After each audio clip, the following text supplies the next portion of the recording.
તમે જ્યારે સવારે ઉઠો છો તો ક્યારે વિચાર્યું છે કે આ 9 to 5 ની જોબ ક્યાં સુધી કરવી છે? ઘણા લોકો આ સવાલ પોતાની જાતને પૂછે છે પણ એક્શન લેવાથી ડરે છે, અને જે લોકો એક્શન લે છે તે ઘણીવાર ખોટા બિઝનેસમાં પોતાના પૈસા નાખીને ડૂબાડી દે છે. પણ આજે હું તમને એ બિઝનેસ વિશે કહેવાનો છું જે આગળના 10 વર્ષ માટે માત્ર સર્વાઈવ નથી કરવાના પણ એક્સપ્લોર થવાના છે. અને જો આ વિડીયો તમે આજે જોઈ રહ્યા હો તો કદાચ આ વિડીયો તમારા લાઈફનો ટર્નિંગ પોઈન્ટ બની શકે છે. એટલે આ વિડીયોને લાઈક કરો અને શેર કરો, કારણ કે આ વિડીયોમાં જે ઇન્ફોર્મેશન મળી રહી છે એની વેલ્યુ તમારા માટે તો પ્રાઇઝલેસ છે. હવે એક વાત સમજો કે બિઝનેસ ફેલિયરનું સૌથી મોટું કારણ એ રોંગ ટાઈમિંગ નહીં પરંતુ રોંગ સિલેક્શન છે. કોડેક કેમેરાસની કંપની ફેલ નહોતી પણ તેની પ્રોડક્ટ ફેલ થઈ છે. એવી જ રીતે નોકિયાની કંપની ફેલ નહોતી પણ એડેપ્ટ કરવાની વિલિંગનેસ ફેલ થઈ છે. નો ડાઉટ આ બંને કંપનીઝના ઓનર એ બ્રિલિયન્ટ હતા, હાર્ડ વર્કિંગ પણ હતા, પણ અમુક ફ્યુચરની બાબતોને લઈને થોડા બ્લાઇન્ડ હતા. ઇન્ડિયાની ઇકોનોમી એ 2030 સુધીમાં વર્લ્ડની થર્ડ લાર્જેસ્ટ ઇકોનોમી બનવા જઈ રહી છે. ગ્રામ્ય વિસ્તારોમાં પણ ડિજિટલ એક્સેસ પહોંચી ગયું છે અને મિડલ ક્લાસ એ અત્યારે એક્સપેન્ડ થઈ રહ્યો છે. અને આ બધું ભેગું થઈ ગયું એટલે ઓપોર્ચ્યુનિટી વિન્ડો ખુલ્યું છે, અને આ વિન્ડો 10 વર્ષ સુધી ખુલ્લું છે. હવે તમારા પર ડિપેન્ડ છે કે તમે જમ્પ કરશો કે નહીં. પહેલું તો ઓબ્વિયસલી છે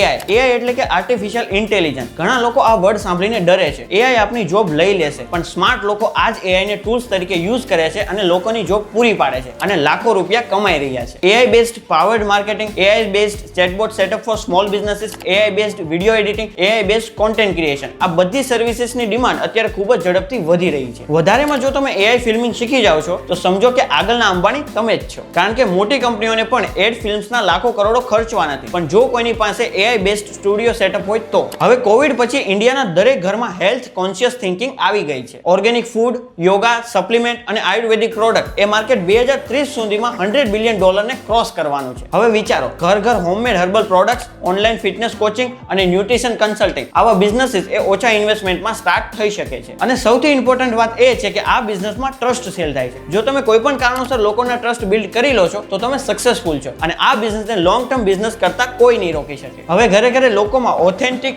લોકલ અને કેમિકલ ફ્રી પ્રોડક્ટની ડિમાન્ડ વધી રહી છે, અને હેલ્થ બિઝનેસ એ અત્યારે બિઝનેસ નહીં પણ મૂવમેન્ટ બની ગયું છે. અને આ મૂવમેન્ટમાં જોઈન કરવા માટે તમારે લેટ ના કરવું જોઈએ. ઇન્ડિયાના 65% પોપ્યુલેશનની ઉંમર એ 35 વર્ષ કરતા ઓછી છે, અને આ યુથે રિયલાઇઝ કરી લીધું છે કે ડિગ્રી સર્ટિફિકેટ કરતા સ્કિલ સર્ટિફિકેટ વધારે કામ આવે છે. 2026માં ગૂગલ પર digital marketing course, spoken English in 30 days અને how to learn video editing, આવા સર્ચિસમાં ખૂબ જ વધારો જોવા મળ્યો છે. અને આ જ હિન્ટ છે ટ્રુ બિઝનેસ ઓપોર્ચ્યુનિટી માટેની. Spoken English, digital marketing, video editing, coding, cooking કે મહેંદી, આવી કોઈ પણ સ્કિલને તમે ઓનલાઈન કોર્સ, ઓફલાઈન વર્કશોપ અથવા તો લાઈવ પ્રોડક્ટ્સ દ્વારા મોનેટાઇઝ કરો. અને સૌથી ઇમ્પોર્ટન્ટ વાત એ કે આ પ્રકારના બિઝનેસમાં એન્ટ્રી બેરિયર 0 છે. લેપટોપ, ઇન્ટરનેટ કનેક્શન અને જેન્યુઅન નોલેજ, બસ, અને તમારો બિઝનેસ રેડી. એક મોટું એક્ઝામ્પલ જોઈએ તો એડટેક એ એવું સેક્ટર છે જ્યાં ટીચરને સર્ટિફિકેટની નહીં પણ રિઝલ્ટની જરૂર છે. સ્ટુડન્ટને રિઝલ્ટ આપો એટલે રેપ્યુટેશન ઓટોમેટિકલી બિલ્ડ થાય છે, અને જો રેપ્યુટેશન બિલ્ડ થઈ ગઈ તો તમારી ઇન્કમ પણ ઓટોમેટિકલી સ્કેલ કરે છે. ઇન્ડિયાની નેક્સ્ટ જનરેશન સ્કિલ શોધી રહી છે જે તેને શીખવી શકે અથવા તો તેને મોનેટાઇઝ કરાવી શકે, અને એ જ મિલિયનેર બનવાની રેસમાં સૌથી આગળ છે. Content is king.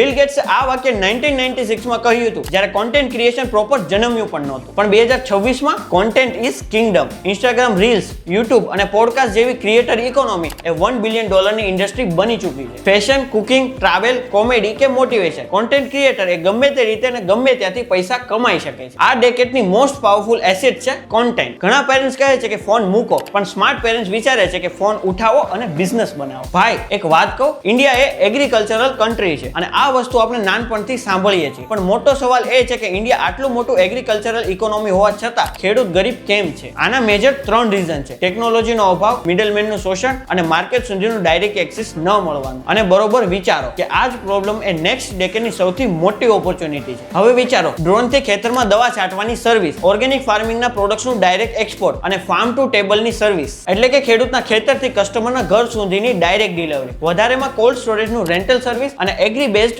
Mobile app. આ બધી જ ઓપોર્ચ્યુનિટી એ હજી સુધી ગુજરાત અને ભારતના ગ્રામ્ય વિસ્તાર સુધી પહોંચી નથી. અને સૌથી ઇમ્પોર્ટન્ટ વાત એ કે ગવર્મેન્ટ પણ આ સેક્ટરને પુશ કરી રહી છે. એગ્રી બેઝ સ્ટાર્ટઅપ કરો એટલે લોન પણ સબસિડાઇઝ રેટ પર મળે છે અને ગવર્મેન્ટ ગ્રાન્ટ્સ પણ અવેલેબલ છે. ઘણા ગુજરાતી પરિવારો પાસે નેટવર્ક, જમીન અને સ્થાનિક નોલેજ છે, ફક્ત એક વિઝનની જરૂર છે. હવે મોડર્ન ટેકનોલોજી વગર ખેતી કરવામાં ચોક્કસ નુકસાન છે. જો તમારા રૂટ્સ ગ્રામ્ય છે તો આ રૂટ્સના બિઝનેસને વધારે મજબૂત ફાઉન્ડેશન બનાવો. માટી સાથે નહીં પરંતુ માટી માટે બિઝનેસ કરો. હવે ઓનેસ્ટ વાત, આ બિઝનેસને સાંભળ્યો અને નોટ ડાઉન કર્યો, પણ ઇનર વોઇસ આવે છે કે મારાથી નહીં થાય અથવા તો આ બિઝનેસ ચાલશે કે નહીં. અને આ જ સવાલ એ મિલિયન્સના ડ્રીમ્સને કિલ કરે છે. ફેલિયર ડર છે, ઇન્વેસ્ટમેન્ટ ડર છે, લોગ ક્યાં કહેંગે એ ડર છે, પણ રતન ટાટાને 5 મેજર ફેલિયર મળ્યા અને આજે લેગેસી. ધીરુભાઈ અંબાણી પણ પેટ્રોલ પંપ અટેન્ડન્ટ હતા અને આજે લેગેસી જ લેગેસી. ફેલિયર એ ટ્યુશન ફી છે, એન્ડ પોઈન્ટ નથી. કોઈ પણ બિઝનેસને સ્ટાર્ટ કરતા પહેલા પરફેક્ટ નોલેજની નહીં પરંતુ બોલ્ડ ફર્સ્ટ સ્ટેપની જરૂર છે. Start small,